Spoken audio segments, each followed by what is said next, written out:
waktu seluruhan saya pasrahkan ke Ibu. Terima kasih atas sambutan dari Mas Bahar. Mungkin mbak-mbak di sini atau ibu-ibu di sini baru kenal atau melihat saya pertama kali. Perkenalkan, saya Dr. Rahma. Saya yang bertanggung jawab untuk menangani bidang kesehatan di sini. Jadi mulai dari penyakit dan lain-lain dilihat dari segi medis, dan nanti untuk nutrisi dari nasanya itu juga dibantu oleh saya. Seperti biasanya tematik hari ini kita akan membahas tentang antisipasi penyakit akibat asap dan penanggulangannya. Ini kita ambil pokok bahasan ini fungsinya karena mungkin lagi marak ya tentang asap. Sebenarnya asap itu bukan hanya karena efek kebakaran hutan kemarin, tapi banyak sekali penyebabnya. Oke, ini juga sebenarnya salah satu asap yang lebih baik kita hindari. Ini rokok, ini polusi udara termasuk asap mobil, kemudian asap-asap dari pabrik, itu sebenarnya lebih baik kita hindari. Sampah, jadi kalau sampah itu lebih baik kita boleh bakar rumput segala macam, tapi jangan ikut yang seperti ini, plastik seperti itu jangan. Nah, kita langsung saja mungkin. Jadi sebenarnya apa sih asap itu? Asap itu adalah partikel padat yang halus. Jadi memang dia partikel tapi halus sekali, sebagai hasil dari pembakaran yang tidak sempurna dari partikel organik seperti kayak batu bara, kayu, tembakau ya kalau di rokok. Kemudian yang terutama yang dikeluarkan adalah karbon dan bahan yang dapat terbakar lainnya seperti plastik. Tapi yang paling berbahaya yang kita hirup adalah karbonnya. Nah, penyebabnya sebenarnya bukan hanya kesengajaan kita sebagai manusia membakar lahan atau segala macam, tapi sambaran peting kita akhirnya menjadi kebakaran. Itu penyebabnya. Kelalaian manusia mungkin salah satu faktornya adalah yang kemarin yang sedang marak di beberapa wilayah di Indonesia, vulkanis, sama ini tindakan disengaja. Jadi sebenarnya juga kami dari Dinas Kesehatan dan lain-lainnya sebenarnya sangat melarang sekali membersihkan lahan kok dengan dibakar, karena itu nanti efeknya asapnya itu bisa kemana-mana. Nah, ini kenapa kemarin mungkin ada yang bertanya, kenapa sih kok sampai ada yang meninggal, kok bisa mendadak meninggal? Karena komposisi asap itu sebenarnya ini ada partikulat, karbon monoksida, ini yang paling berbahaya, sulfur dioksida, nitrogen, aldehid, dan radikal bebas. Nah, efek-efek yang dikeluarkan asap ini yang berbahaya bagi tubuh, terutama kalau asap memang lebih ke arah ke saluran nafas. Itu yang paling utama, dan nanti akan dibahas juga beberapa efek ke saluran-saluran lainnya. Nah, ini kenapa salah satu penyebabnya kemarin akhirnya kok ada yang meninggal, karena paparan yang terus-menerus dan ambang batasnya sudah melebihi normal. Kalau ke mata bisa iritasi mata, mungkin kalau mbak-mbak, ibu-ibu, bapak-bapak di sini, mas-mas, kalau kena asap kok jadi agak pedih matanya. Nah, itu karena tadi asap salah satu bahan partikelnya tadi itu mengiritasi mata, kulit, dan saluran nafas. Kemudian karena karbon monoksidanya yang terlalu banyak, otomatis kan oksigen yang disalurkan juga semakin sedikit, akhirnya menimbulkan sesak nafas. Itu. Kemudian dia absorpsi toksik. Toksik itu adalah racun. Kalau misalnya ke kulit, itu lebih ke arah ke luka bakar. Jadi kalau asap yang terlalu tebal terus kemudian ada panas, mungkin kayak vulkanik, itu bisa menyebabkan luka bakar. Ya. Kemudian yang terakhir memang kematian, ini ujung paling akhirnya memang bisa menyebabkan kematian. Jadi jangan aneh kalau kemarin itu untuk memang tidak langsung saat itu terkena asap langsung meninggal, enggak, tapi harus paparan yang terus menerus dan intensitasnya, kemudian seberapa parah asapnya itu yang bisa menyebabkan kematian. Oke. Jadi di sini saya kasih tabel mungkin. Jadi pengaruh polutan atau polusi asap kebakaran pada sistem pencernaan. Nah, tadi sudah saya terangkan beberapa partikel yang dikeluarkan. Nah ini masing-masingnya di sini ada yang akut. Akut itu berarti kalau bahasa selain medisnya adalah cepat. Jadi gejala cepatnya yang terjadi adalah seperti ini. Iritasi bronkus, mungkin iritasi bronkus itu jadi sesak nafas segala macam. Itu kemudian mekanismenya seperti ini. Akhirnya bisa mengi itu bunyi ya. Jadi kalau kita nafas itu bunyi. Ngik-ngik itu namanya mengi kalau kita bilang. Kemudian asma. Asmanya itu eksaserbasi. Eksaserbasi itu berarti dia akut. Jadi gejala itu muncul ketika asap itu langsung kena, yang tadinya dia tidak pernah kena asma, tahu-tahu dia kena asma.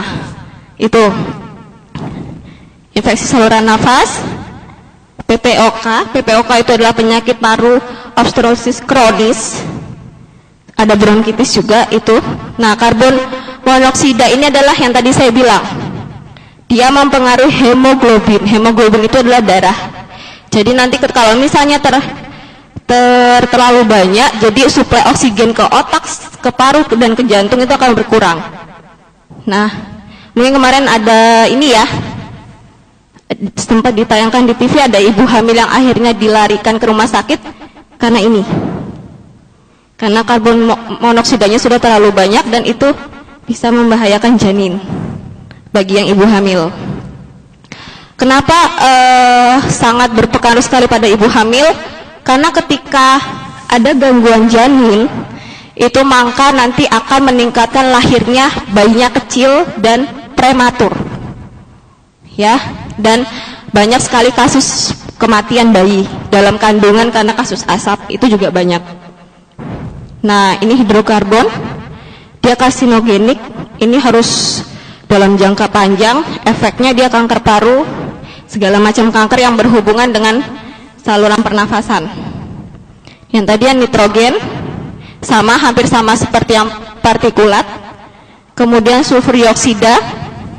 Jadi yang partikulat, nitrogen, sulfur itu sama efeknya dan mekanismenya. Nah, yang ini itu dia absorpsi racun ke lensa, jadinya nanti mungkin lama-lama dia katarak karena jadi residu, jadi penumpukan bahan-bahan tadi tapi di dalam mata. Mungkin kalau misalnya yang sering kepapar dengan polusi itu angka kejadian kataraknya lebih tinggi daripada yang minimal sekali terkena polusi. Ya, nah ini efek-efeknya. Yang merah ini adalah jangka pendek, yang biru itu jangka panjang. Jadi misalnya kita mulai dari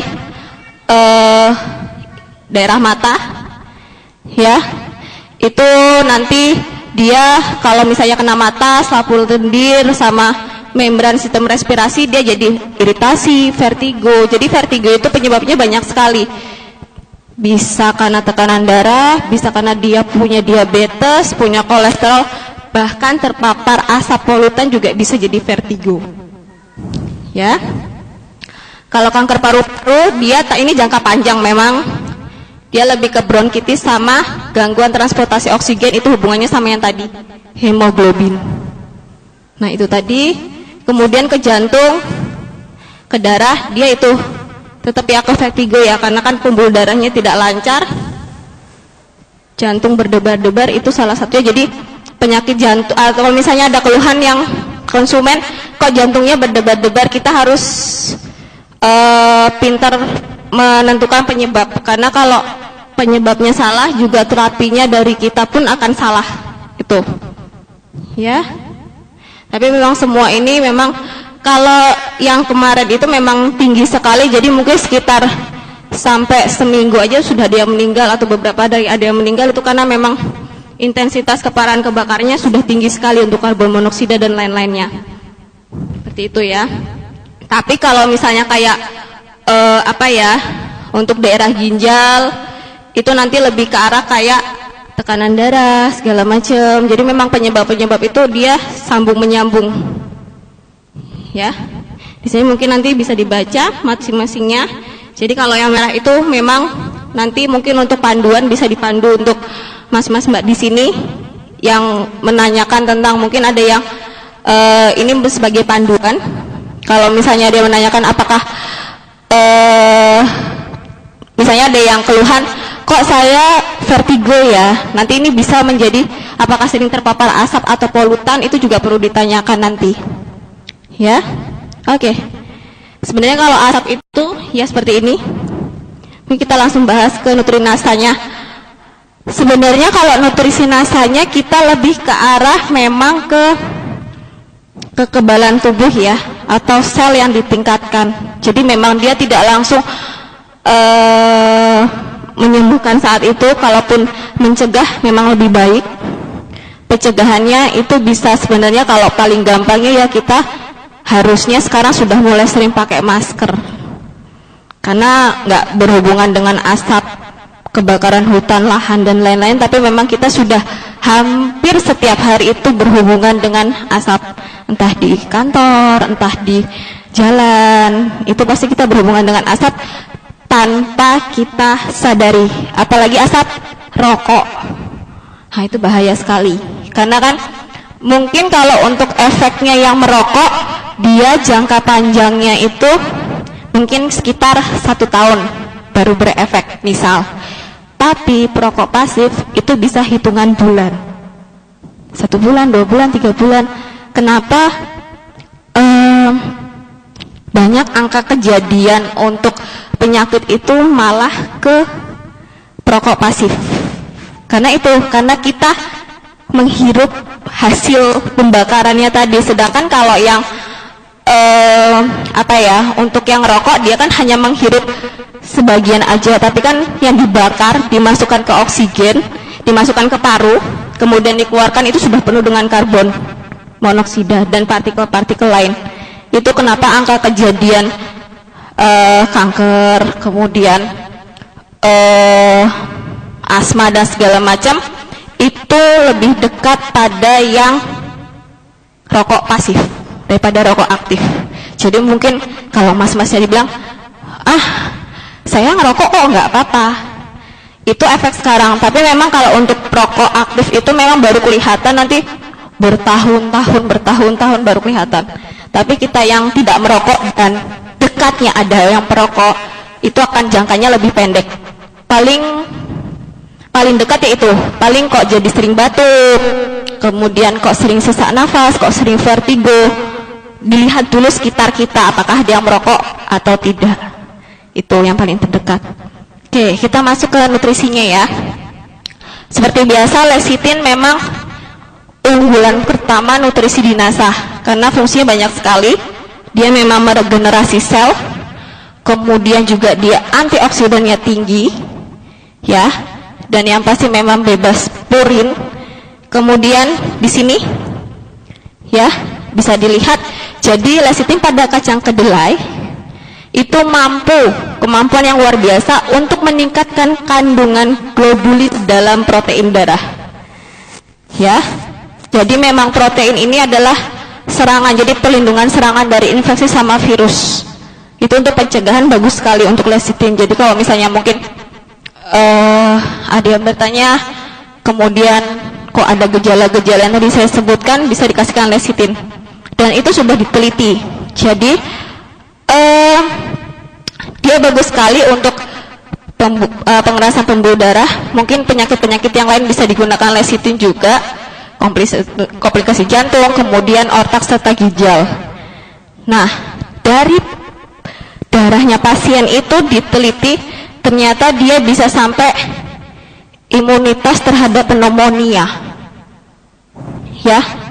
Jadi sistem imun kalau orang yang sering minum ini, itu darahnya itu seperti ada imunitas dari dalam dirinya untuk mencegah pneumonia. Karena ketika orang kena pneumonia ini sudah 70% pasti bablas, kita ngomong seperti itu. Karena memang pneumonia ini kan nanti larinya ke otak kebanyakan, jadi meningitis ya itu. Jadi memang penyakit yang paling kita takuti, tapi dia akut itu pneumonia. Kalau dia kronis memang ke kanker ya. Itu yang lecitin. Oke. Kemudian untuk MCP, natural chlorophylline, dia fungsinya banyak ya. dia seperti sebenarnya kalau kita bilang detox, ya dia seperti mengeluarkan racun dalam tubuh, itu salah satunya. Dua, dia juga antioksidannya tinggi sekali, dan dia juga klorofilin ini fungsinya dapat mempercepat sel darah merah untuk mengangkut oksigen. Jadi yang tadinya agak lambat pengangkutan oksigen untuk suplai otak, jantung, dan lain-lain, ini bisa dibantu dengan natural klorofilin. Dia juga menguatkan sistem pencernaan, pernafasan, peredaran darah, dan organ reproduksi. Ini buat tambahan. Tapi kalau untuk kita kasusnya ke asap atau gangguan pernafasan yang lain ya, saya bilang itu bisa untuk ini detox ya. Yang kedua adalah dia mempercepat laju oksigen untuk disuplai ke semua organ. Kemudian yang ketiga adalah dia menguatkan sistem imun, kemudian sistem pertahanan di saluran pernafasan. Itu yang kedua. Yang ketiga, huang tea. Oke, jadi huang tea itu sebenarnya dia kayaknya cuman teh ya, tapi dia banyak manfaatnya. Mungkin ada beberapa komponen atau komposisi yang saya bahas untuk yang memang untuk berhubungan saluran pernafasannya adalah dua ini ya. Senyawa flavonoidnya itu dia adalah mengatasi masalah yang ini, polusi udara, asap segala macam, itu dia sangat cepat untuk mengatasi itu. Kemudian kedua adalah minyak atsiri, itu antiseptik memang. Nah, minyak ini ditunjukkan untuk menghancurkan bakteri dan virus, dan dia juga meningkatkan asimilasi. Jadi asimilasi itu seperti kayak penyerapan, menyediakan oksigen yang dibutuhkan dan membantu merangsang sistem kekebalan tubuh. Kalau yang ini saya pernah memang saya sudah sering konsumsi ini tiap hari. Jadi kalau misalnya saya atau suami ya itu kok udah agak-agak nggak enak karena saya punya bronkitis ya, suami itu punya alergi. Jadi kalau udah badannya nggak enak kok agak mau batuk, pagi minum ini aja, terus nanti siang sore besok itu udah hilang, udah gejala itu memang hilang. Jadi memang ini terbukti sekali karena saya juga sudah merasakannya. Oke, Cordimun. Banyak yang sering meresepkan ini atau menyarankan ini untuk pasien saluran pernafasan.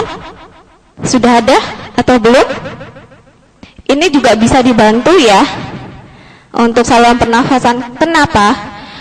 Cordimun ini kan isinya, tahu ya, mas-mas di sini, mbak-mbak, Cordyceps sinensis.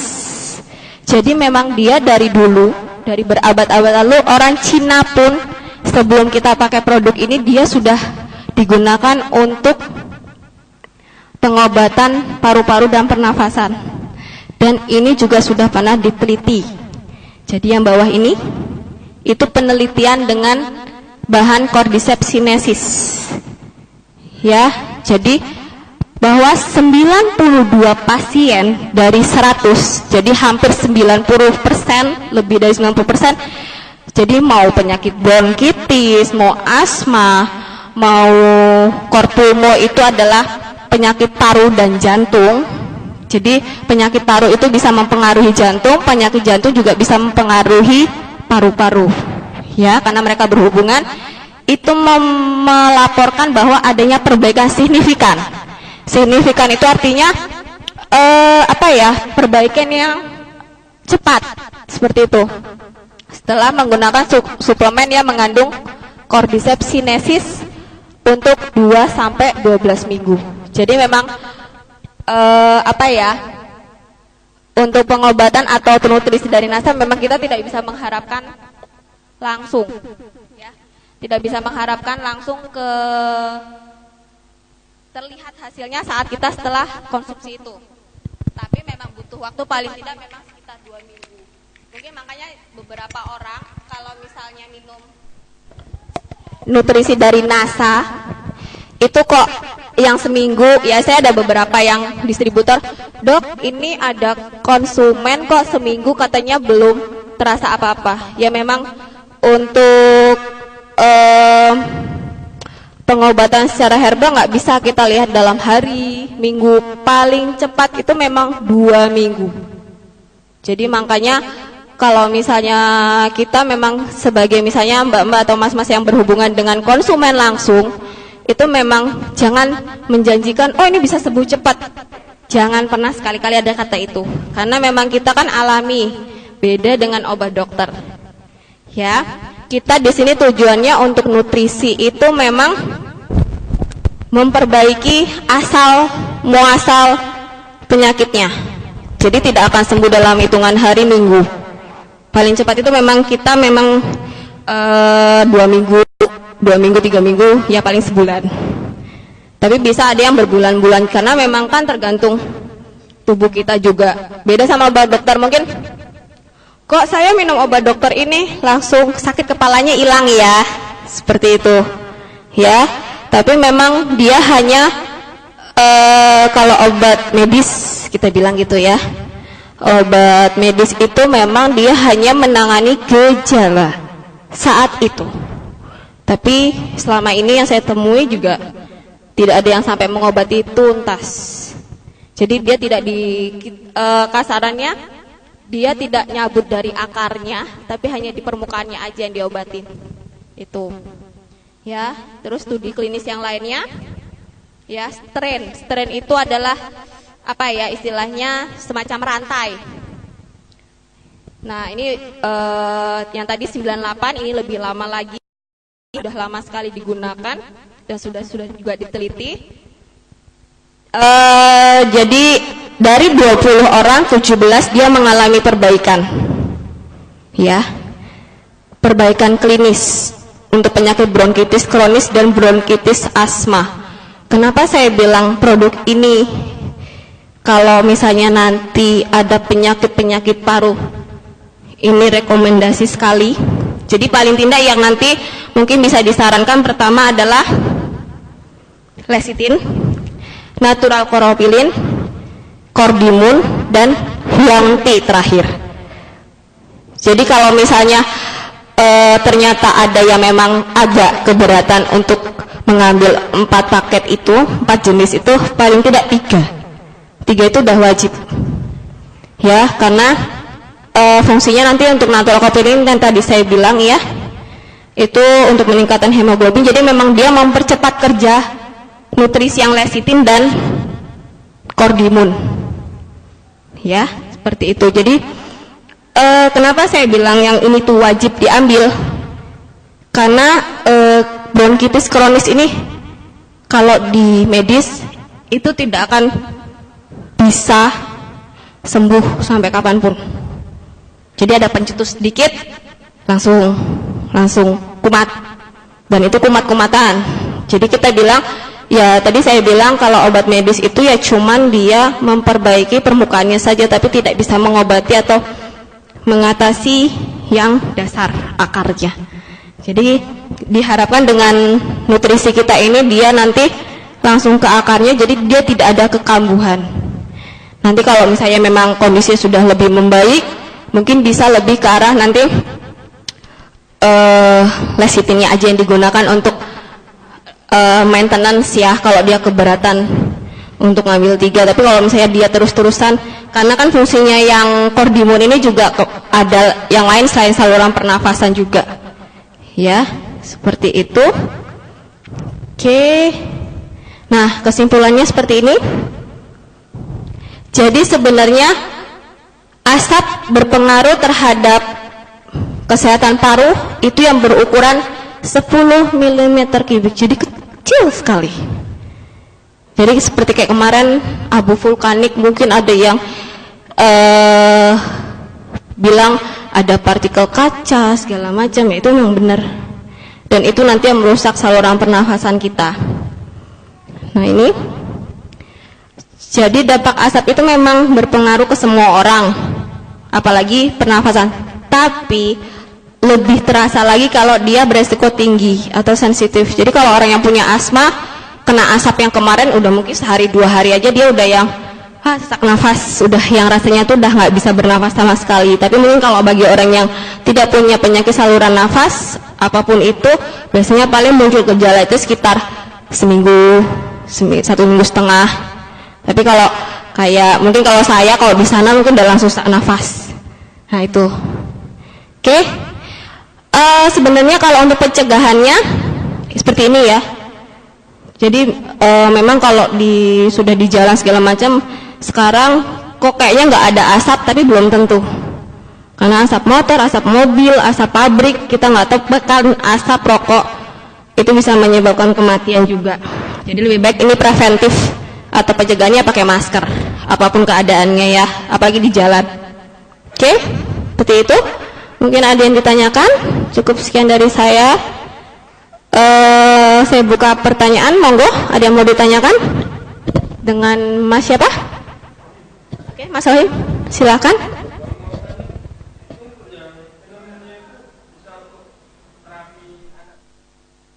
Yang mana? Lecithin nggak masalah sih. Cuman kalau mungkin anak-anak di bawah 2 tahun ya, kalau mungkin 5 tahun sih berarti berhubungan sama dia nggak sukanya aja sih sebenarnya.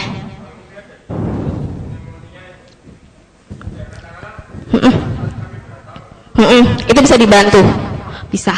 Nanti tetap ini ya, Mas, tetap paling nggak 3 tadi yang saya sebutkan kalau sudah pneumonia, ya. Iya, kombinasi ya. Jadi istilahnya nanti dijadikan satu aja nggak apa-apa. Mungkin nanti kalau misalnya dia agak susah makan, ya dicampur minuman atau makanan. Dosisnya ini aja. Biasanya kan kalau lecithin 2 ya, kalau yang cair 1, dikurangi dosisnya. Iya, karena kan anak sama orang dewasa itu beda. Sistem pencernaan, sistem selnya untuk regenerasi segala macam lebih cepat di anak, jadi dikurangin aja dosisnya ya. Oke, ada lagi? Mari Ibu, dengan Ibu siapa? Ibu Fatimah, ya silahkan Ibu.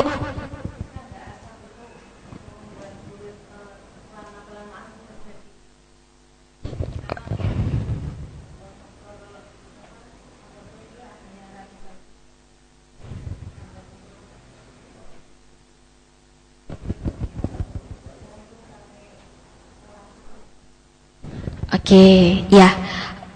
Sebenarnya asap itu kan memang termasuk polutan, tapi memang jangka pendek atau misalnya yang itu memang dia lebih ke pernafasan sih Bu, atau mukosa. Mukosa itu adalah kayak mata, segala macam mulut, saluran pernafasan. Ke kulit tetap bisa, cuman jangka panjang waktunya itu memang butuh mungkin sekitar bertahun-tahun. Kalau untuk Kolaskin itu memang untuk pencegahan bisa, cuman lebih baik pakai lecithin. Jadi tetap diminum, karena lecithin itu kan tidak hanya bekerja di satu titik, tapi dia melindungi semua tubuh sebenarnya kalau ketika kita minum itu. Tapi kalau untuk perawatannya sih monggo nggak apa-apa untuk Kolaskin. Tapi kalau untuk pencegahan saya lebih rekomendasikan pakai lecithin. Ya, sama paling nggak natural chlorophyllin untuk antioksidannya juga biar membantu juga. Ya, oke. Ada lagi yang mau ditanyakan yang berhubungan dengan topik bahasan kita hari ini? Nggak ada? Oke, kalau nggak ada saya buka pertanyaan untuk topik yang lain. Kalau ada keluhan pasien atau konsumen lah ya, monggo silahkan tentang apapun. Ada? Dengan Ibu siapa? Ibu Nur silahkan.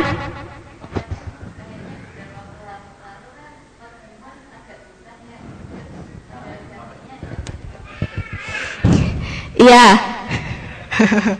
Kalau ya memang saya tahu kalau Cordimun itu memang lagi off ya. Kayaknya lagi off. Jadi memang bukan off sih sebenarnya, memang memang mungkin sedang ada bukan sedikit masalah, tidak, tapi mungkin memang sedikit belum dikeluarkan lagi atau belum diproduksi lagi, saya kurang tahu. Jadi paling tidak nanti kalau misalnya memang Cordimun tidak ada, ya diganti dengan Huangti dulu ya. Tapi ketika nanti Cordimunnya sudah keluar, seakan-akan langsung di booster pakai Cordimun. Karena saya dengar bulan depan sudah ada. Itu yang saya dengar dari penjualan. Karena kan saya tidak mengurusi itu. Tapi memang kita sudah di pihak mau Mas Bahar mau saya memang agak sedikit mengejar Cordimun. Karena Cordimun itu memang bagus, memang terkenal pengobatan tradisional memang bagus dan diunggulkan selain lecithin. Ya, seperti itu. Jadi kalau propolis sebenarnya bisa digunakan tapi lebih ke daya tahan tubuh saja. Jadi kalau mau memang khusus untuk kayak saluran pernafasan segala macam memang lebih ke arah yang Cordimunnya. Ya, jadi paling enggak ya tadi ditambah Huangti aja, paling penggantinya itu. Ya. Oke, ada lagi yang mau ditanyakan? Keluhan lain? Ada konsumen yang belum terjawab pertanyaannya tentang kesehatan? Tidak ada? Oke, kalau tidak mungkin cukup sekian. Ini nomor konsultasi saya, silakan WhatsApp, silakan SMS, nanti akan dibalas oleh saya. Kemudian nanti kalau misalnya ada keluhan atau ada konsumen yang di Jogja ya, kalau misalnya ada yang mau kok lebih srek ketemu sama saya, monggo silahkan dibawa ke sini.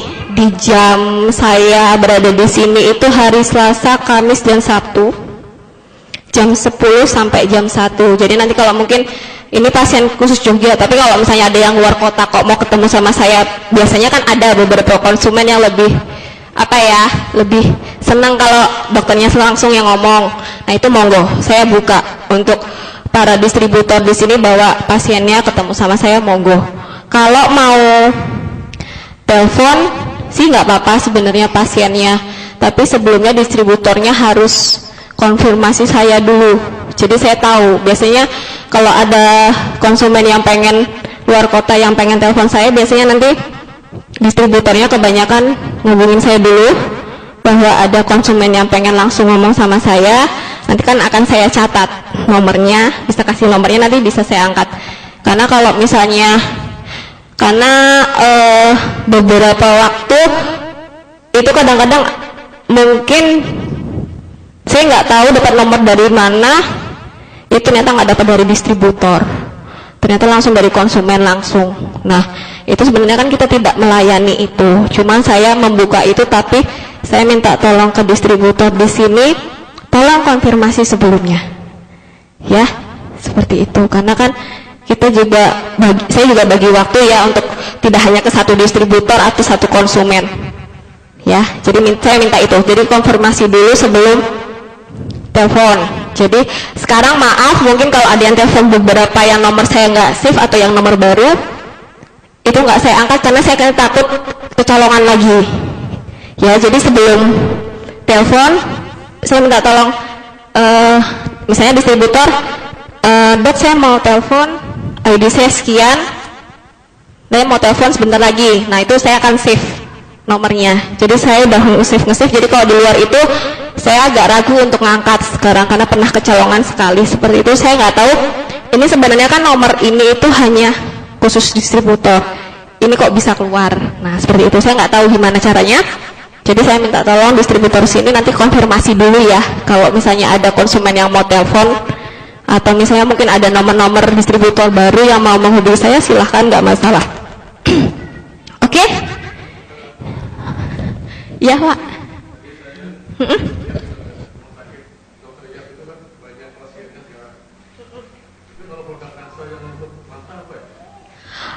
Oke, sebenarnya untuk produk NASA yang kita rekomendasikan adalah pertama memang lecithin, ya, lecithin.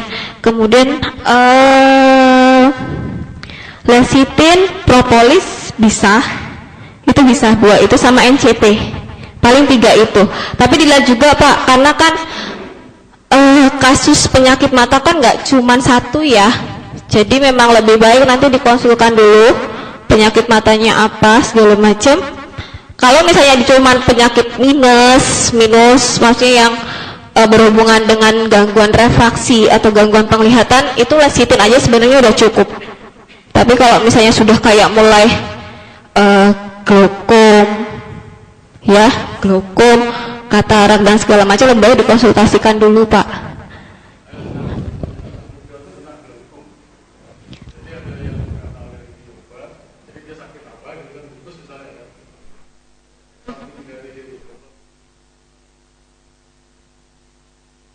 Glaukom, dia kena SLE ya? Lupus, kena lupus, iya SLE namanya. Itu karena kortikosteroidnya. Jadi mungkin mas-mas, mbak-mbak di sini pernah dengar obat dewanya orang medis, kortikosteroid. Itu sebenarnya ada jangka waktunya, Pak. Jadi kalau misalnya SLE itu kan memang penyakit autoimun. Jadi kebanyakan kalau misalnya memang ada jangka waktunya, kalau misalnya dia terlalu banyak terus tubuhnya nggak kuat, memang itu memang salah satu efek samping dari penggunaan kortikosteroid yang terlalu berlebihan. Jadi kortikosteroid itu bisa menyebabkan glaukom, moon face. Moon face itu adalah mukanya tembem, tapi pipinya aja, badannya enggak. Pipinya tembem sekali. Itu adalah efek salah satu kortikosteroid. Jadi memang kalau kita minum atau kita mengkonsumsi obat oles kortikosteroid, besoknya langsung sembuh. Tapi itu nggak boleh jangka panjang. Nah, kalau sudah seperti itu, sudah glaukom, pertama kita harus ngukur seberapa parah glaukomnya, tekanannya. Kemudian karena glaukom itu kan sebenarnya ada penyobatan. Penyubatannya itu ada glaukomnya, apakah dia akut atau kronis. Jadi paling nggak kalau memang untuk pencegahan dari kita atau nutrisinya memang paling nggak ya lecitin, ya seperti itu. Kemudian kalau propolis ini ya apa namanya, untuk daya tahan tubuh aja sebenarnya. Jadi maksudnya sistem memperbaiki juga, cuman lebih baik ditambah dengan lecitin gitu. Jadi memang lebih baik ditanyakan dulu keluhannya apa, ya. NBP bisa, tapi nanti untuk pemeliharaan saraf, karena kalau glaukom itu kan efek jangka panjangnya dia neken saraf mata. Nah itu dinutrisi terus saraf matanya, karena kalau glaukom itu kita harus nurunin cairannya. Sebenarnya kalau cairannya sudah menurun, itu tidak bisa apa ya istilahnya, tidak akan menyebabkan kebutaan. Jadi glaukom itu adalah masalahnya cuma di tekanan bola matanya aja yang dia terus meningkat. Sama kayak kalau di otak itu juga ada tekanan intrakranial, itu juga sama. Jadi tekanannya nanti diturunkan. Biasanya sih kalau memang akut, memang dia kok prognosisnya kok dia bisa menyebabkan kebutaan cepat, ya kita terpaksa harus pakai obat dokter untuk keluarin cairannya. Tapi bisa dibantu dengan lecitin dari kita. Jadi saya sebenarnya nggak masalah kalau misalnya nutrisi NASA kok dikombinasi dengan obat medis, karena kita memang apa ya, kelemahannya untuk obat atau nutrisi NASA atau herbal yang lainnya, saya bilang gitu, itu memang dia tidak bisa bekerja cepat. Tapi di beberapa pasien itu butuh penanganan saat itu. Jadi nggak apa-apa, nggak masalah. Jadi nanti setelah tekanan tekanan memang kalau dia akut sekali, dia itu kan cepat, mungkin bisa hitungan seminggu 2 minggu. Kalau dia akut itu cepat sekali kebutaannya. Jadi tetap harus, kalau misalnya memang sudah akut ya tetap harus pakai obat dokter untuk ngurangin, biasanya pakai obat tetes mata itu untuk ngurangin tekanan. Tapi bisa kita bantu pakai lecitin, NBP bisa Pak. Itu fungsinya untuk pemeliharaan saraf matanya, sama paling nggak propolis. 3 itu.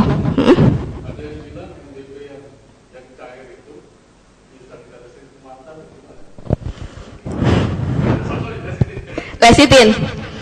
Sebenarnya gini, kalau aturannya sebenarnya lebih baik jangan. Apalagi kalau kasus kayak glaukom, itu kan tekanannya sudah tinggi sekali ya di mata itu. Kita hanya menakutkan terjadi efek samping di luar itu. Tapi memang apa ya, kita kan belum, maksudnya saya pribadi kan memang belum mempelajari setingkat apakah penyerapannya untuk lecitin untuk ke mata. Cuman lebih baik saya sarankan untuk kasus-kasus yang mungkin agak urgent atau misalnya memang yang agak sedikit berbahaya kayak glaukom segala macam, lebih baik jangan diteteskan dulu.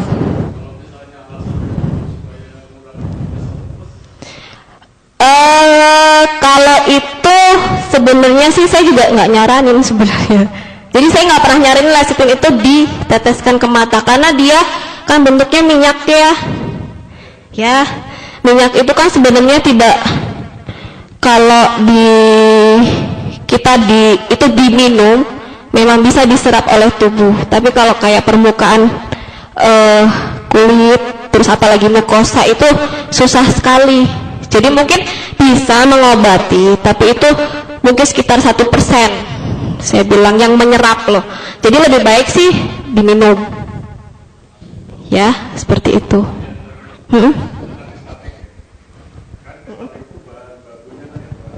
Ya.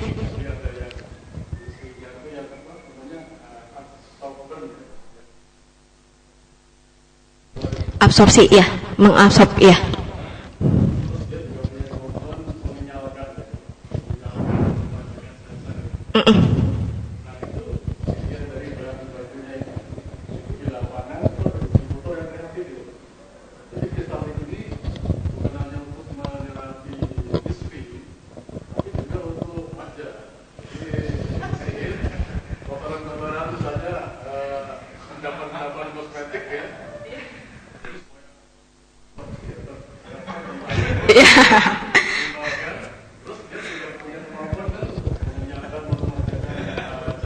Oke.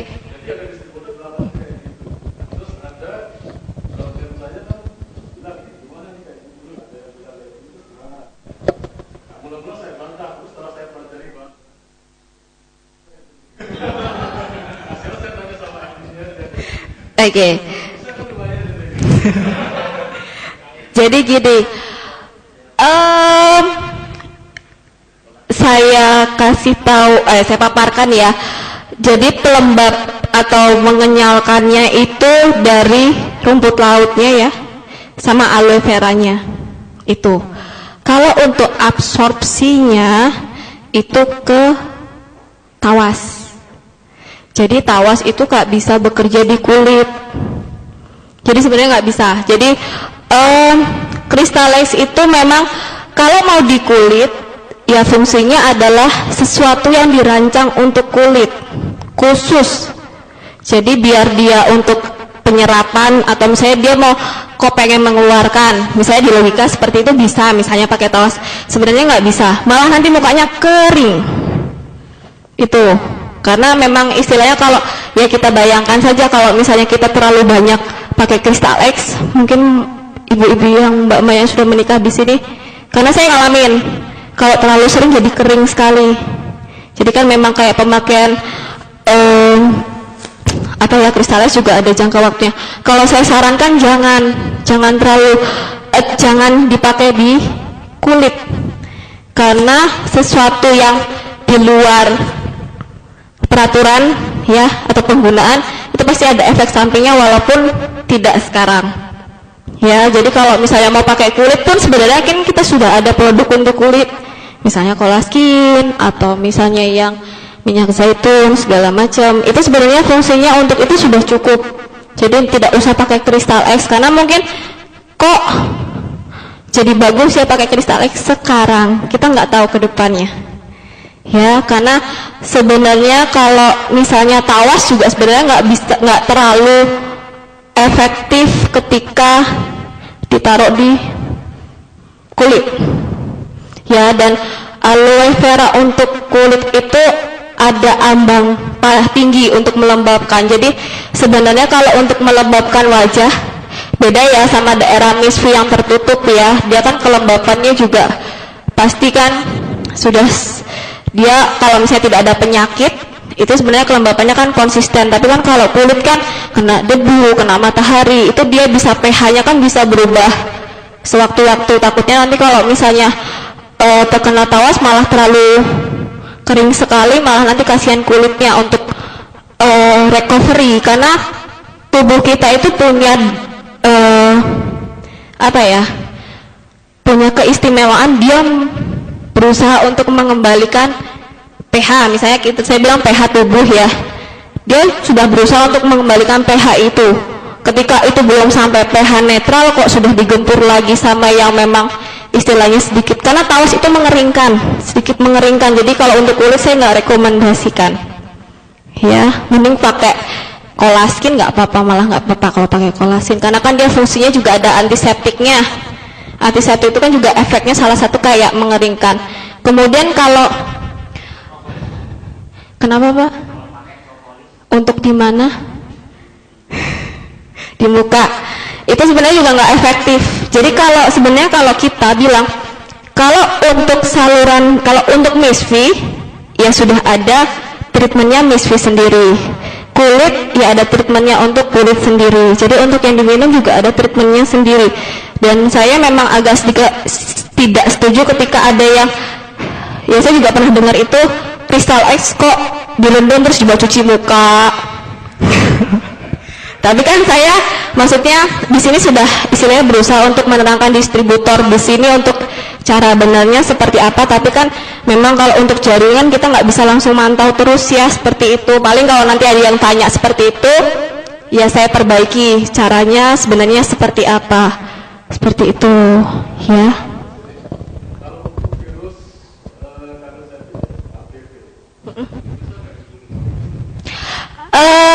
Sebenarnya kalau pakai Crystal X bisa, karena kan tadi ada dia, tapi kan tidak hanya Crystal X. Kalau sudah kanker serviks kan sudah ada tambahan yang lain.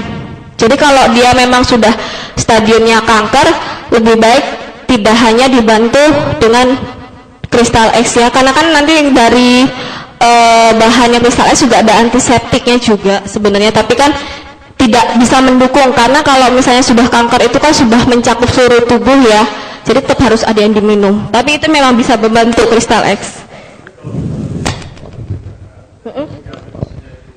Untuk pencegahan. Jadi pencegahan itu adalah ketika virus atau bakteri saya bilang itu masuk, itu sudah digempur dulu. Jadi sebelum sampai di titiknya dia sudah hilang dulu. Jadi fungsinya kenapa Crystal X itu adalah tadi saya bilang ya sesuai aturan. Kalau misalnya dia keluhan nggak apa-apa sesuai aturan yang di boxnya itu. Tapi kalau misalnya memang dia cukup penjagaan ya, tadi kenapa kita menyarankan setelah berhubungan kok dipakai, sebelum berhubungan kok dipakai, itu fungsinya untuk pencegahan itu. Jadi pencegahan itu adalah membentengi virus itu masuk ke tubuh kita. Jadi sebenarnya fungsinya itu. Jadi ketika kok ada virus yang kalau kita rutin ya pakai Crystal X, kalau misalnya setelah berhubungan kita kok dibersihkan, jadi sebelum itu sebelum berhubungan dan sesudah itu fungsinya untuk membentengi.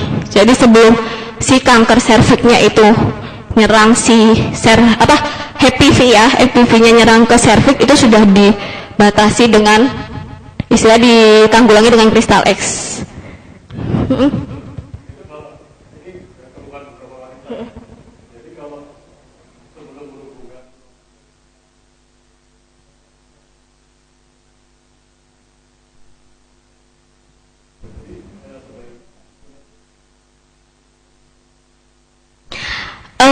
Itu memang ini ya Pak, mungkin udah sering saya bahas ya, kelembapan atau keseimbangan pH, bukan keseimbangan pH. Jadi setiap perempuan itu punya ambang batas untuk batas basahnya lah, saya bilang seperti itu, untuk tidak terlalu kering. Jadi sebenarnya kita nggak bisa matok, nggak bisa sama. Mungkin saya 5 menit itu masih ya cuman keset tapi nggak kering banget. Tapi ada misalnya mungkin ibunya atau mbaknya pakai itu kok 5 menit kok masih basah aja 5 menit berhubungan. Jadi memang itu nggak bisa patokan. Kalau misalnya ada yang bertanya seperti itu, dia suruh coba, karena kita nggak bisa kasih patokan. Kalau untuk yang berhubungan sama kelembapan ya, saya bilang kelembapan misfi itu karena nggak sama setiap perempuan. Paling kalau misalnya ada yang nanya seperti itu ya, dia suruh coba aja, misalnya kok 5 menit terlalu kering sekali, misalnya diturunkan pelan-pelan, mungkin 3 menit. Kalau 3 menit kok masih agak kering sekali, ya 2 menit atau semenit. Kalau misalnya kok semenit aja dia nggak kering, maksudnya kok masih kering, lebih baik dia pakainya setelah itu, atau malah sejam sebelum berhubungan kalau mau. Karena kan nanti kan kelembapannya juga udah mulai balik ya, tetap setelah pakai kristal X itu kan istilahnya sebenarnya hanya mengeringkan sesaat, atau bisa juga pemanasannya kurang. Itu juga perlu ditanyakan. Ketika kalau misalnya memang kita harus pakai kristal X terus langsung nggak ada pemanasan, itu pasti kering banget. Ya, karena istilahnya memang kristal itu kan fungsinya untuk mengeringkan ya. Gitu istilahnya kayak mengabsorb, tadi saya bilang kok langsung digempur, saya bilang gitu. Ya wajar kalau misalnya tetap kering, tapi kalau biasanya kalau ada pemanasan sekitar 3 menit 5 menit biasanya tetap akan, karena perempuan itu tetap kalau misalnya ada pemanasannya pasti tetap akan mengeluarkan lendir serviknya kok. Jadi ditanyakan itu juga, apakah setelah pakai kristal X itu langsung berhubungan, apakah ada foreplaynya atau tidak. Itu juga mempengaruhi nanti ya, seperti itu. Tapi kalau misalnya nanti jawabnya sudah kok Pak, saya sudah foreplay segala macam sudah lama gitu kan, ya mungkin tadi yang saya bilang coba jarak antara pemakaian kristal X sama berhubungannya diturunkan ya, seperti itu. Oke, ada lagi yang mau ditanyakan? Sudah tidak ada ya, mari Bu.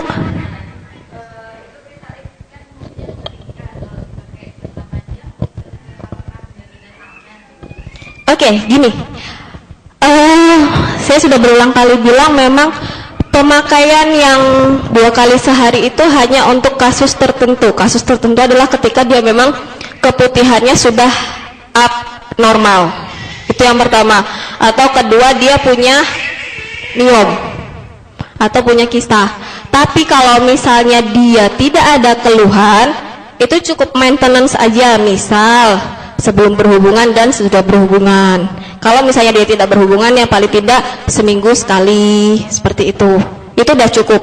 Jadi memang kalau misalnya memang dipakai terus-terusan, kemarin juga ada yang SMS saya, dia tidak keputihan, dia juga enggak, bahasanya kalau perempuan becek ya, dia nggak becek, dia nggak keputihan, dia pakai 3 hari, dia bilang sama saya, Bu, kok jadi kering sekali ya? Kenapa jadi kering sekali? Karena dia memang tidak ada keluhan apa-apa. Dia pakai 2 kali sehari, hampir 3 hari. Ya wajar kalau terlalu kering sekali. Dia nggak punya masalah apa-apa kan? Jadi istilahnya tuh kalau air tuh atau lendir itu dia normal aja. Terus kayak kita dia alurnya normal, kemudian kita serap airnya semua, itu kan bakal habis ya. Karena kan kalau kristal X sebenarnya sekalian membersihkan dalamnya. Jadi kalau kita nggak ada keluhan, ya paling nggak ya seminggu sekali atau sebelum dan sesudah berhubungan, itu cukup ya. Jadi nanti kalau misalnya pun ada keluhan kayak keputihan segala macam, kalau dia keluhannya sudah membaik, tetap seminggu sekali, jangan terus-terusan. Karena ya itu takutnya yang sudah teratasi masalahnya. Mungkin ada beberapa kasus ya, konsumen mungkin dulu sebelum tidak, mungkin ya itu ya ada miss seperti itu, tetap dilanjutkan, yang tadinya sudah keputihannya sudah hilang, kok jadi keputihan lagi, padahal pakai kristal X terus. Mungkin ada beberapa kasus, ya itu karena pertahanan tubuhnya terlalu sering dipacu. Karena kan semakin kering kan kita berusaha tubuh untuk membasahi terus kan sebenarnya dari reaksi tubuh kita. Nah itu malah jadi keputihan terus. Nah, jadi memang kalau memang keputihannya sudah berhenti atau misalnya ada keluhan yang lain, itu sudah diatasi, maintenance saja seminggu sekali, seperti itu. Ya, oke, ada lagi? Mari Mas. Dimasukkan nggak? Oke, ini perlu catatan ya, mungkin ada mas-mas yang di sini belum tahu. Saya nggak pernah menyarankan kristal X dimasukkan. Saya udah hampir 1 tahun di sini berarti, sudah tahu 1 tahun lebih. Dari dulu saya mengatakan bahwa kristal X tidak boleh dimasukkan. Kenapa? Pertama, beberapa wanita ketika terjadi gesekan, Itu memang gatal, itu reaksi tubuh normal. Cuman yang kita takutkan adalah dia alergi dengan kristal X. Jangan salah ya, herbal itu juga kita bisa alergi. Ya, saya takutkan kenapa pertama memang lebih baik dicebokkan dulu. Atau misalnya kalau mau ini ya dioles. Karena nanti kalau misalnya dia alergi itu masih bisa diatasi. Tapi kalau sudah dimasukkan kok ternyata dia alergi, itu susah nanti kalau untuk apa ya? Karena kalau mukosa sudah gatal itu udah agak susah ngobatinnya, ya harus pakai obat dokter lah paling seperti itu.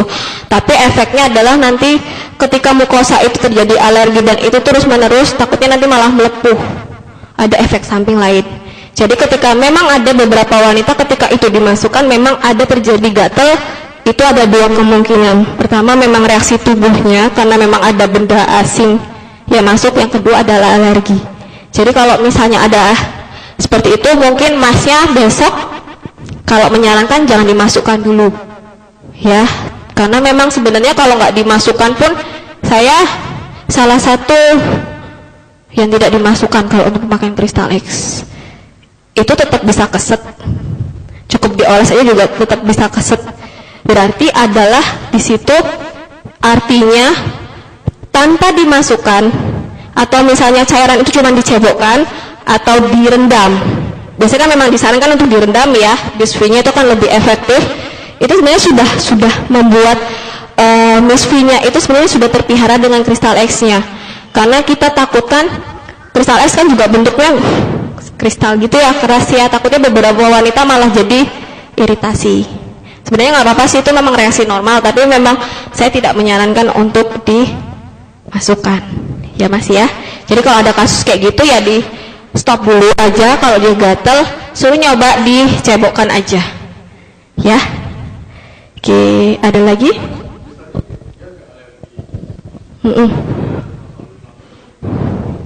Kalau itu kan udah hak konsumennya ya. Jadi paling nggak gini, mungkin pernah dengar kristal X-nya sampai masuk semua ya. Jadi gini loh, mungkin memang dia tidak berefek, maksudnya gini, dia tidak punya alergi, terus tidak punya masalah untuk apa ya, istilahnya dimasukkan dia nggak ada masalah.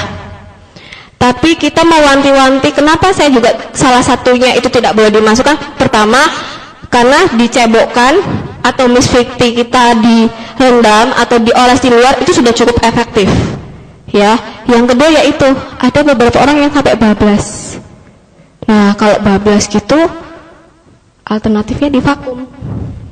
Nah, enggak, kalau udah masuk, kecuali kalau dia lubang antara serviks sama lubang vaginanya pendek, itu masih bisa. Tapi kita kan nggak selalu sama panjangnya misfinya. Itu ada yang sampai akhirnya divakum, ada karena memang dia, saya nggak tahu posisinya gimana, itu masuk full, harus divakum ngambilnya. Ya maksudnya kasihan juga kan perempuannya kalau itu dibiarkan di situ, betapa keringnya nanti vaginanya. Ya, jadi ya itu, jadi preventif itu yang kita jaga. Jadi kalau misalnya kita sebagai distributor itu sudah menerangkan, ini loh Mbak cara yang benar, dari kantor kami atau dari perusahaan kami atau dari kantor pusat sudah menerangkan seperti ini, kok konsumennya masih ngeyel, ya itu sudah hak konsumen. Jadi jangan sampai nanti kita belum menerangkan itu, oh saya tahu dimasukkan, terus ini gimana Pak masuk ke dalam. Nah itu loh, kita jadi sudah membentengi diri kita juga, karena kan tetap ya, apapun yang terjadi konsumen pasti kadang-kadang penjual yang disalahkan. Jadi kita memang harus preventif dari awal. Jadi kita menerangkannya sudah benar. Kalau misalnya mereka maksa untuk dimasukkan, ya sudah, monggo seperti itu. Karena beberapa distributor juga ada yang saya sudah pernah tanya, iya Bu, ternyata dia alergi. Ada yang BBM saya, tapi mbaknya sudah menerangkan kan, sudah sampai di capture gitu. Ya udah, itu resiko apa ya istilahnya, kalau kita dibawa ke jalur hukum, kasarannya kita udah menang karena kita sudah memberitahu aturan yang benar. Itu fungsinya itu. Jadi kita untuk menjaga hal-hal yang seperti itu, karena kami di sini juga pengennya menjaga distributor kami atau stokis kami. Kita ajarkan yang kalau misalnya ada apa-apa kita sudah preventif dari awal, misalnya kalau dibawa ke jalur hukum. Nah, seperti itu. Ya, Pak.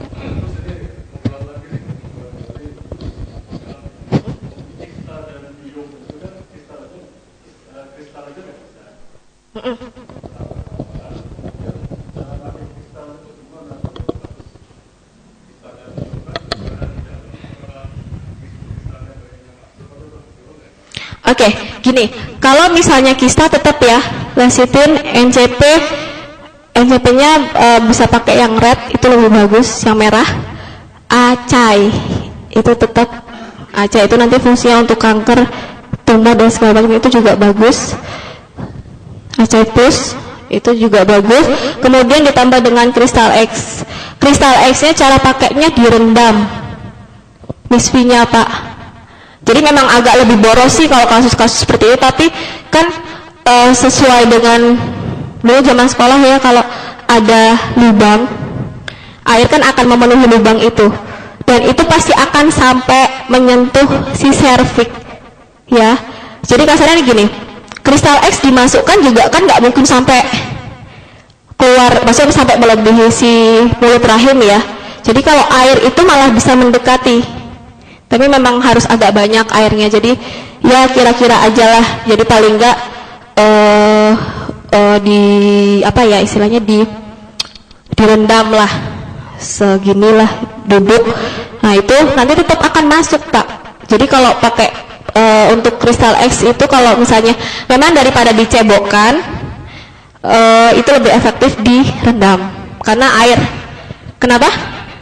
Ya sekitar 5-10 nggak apa-apa, nggak masalah sih 5-10, karena kan bedanya sama dioles kan, kalau air kan memang sudah bercampur ya, tetap ada, cuman kan tetap agak sedikit berkurang persenannya. Nah itu nanti direndam, nanti kan airnya juga akan naik, karena vagina itu kan tetap lubang kan kalau diisi air, kalau kita rendam tetap akan masuk ke dalam. Jadi direndam aja nggak apa-apa. Tapi kalau cuman kasus kayak yang biasa kayak vaginal bakterial atau segala macam, dioles boleh atau dicebokkan, karena dia kan biasanya jarang sampai yang atas-atas ya, paling dia cuma di vagina aja, itu bisa gitu. Lecithin, natural chloroquine sama acai. Kalau natural chloroquine-nya pakai yang red, yang merah, itu lebih bagus. Antioksidannya lebih tinggi yang red sebenarnya ya, cuman kayaknya harganya lebih mahal yang red ya, kayaknya loh, saya ingat saya lebih mahal yang red, dan dia kan nggak ada yang cair ya, dia kan yang serbuk itu ya, dan setahu saya kayaknya agak lebih mahal, karena memang kalau kita ngomongin antioksidan itu lebih tinggi yang merah kalau untuk kasus kayak kanker. Jadi mau kanker serviks, kista, miom, yang pokoknya berhubungan dengan tumor dan segala macamnya ya, itu sih sebenarnya pakai yang red.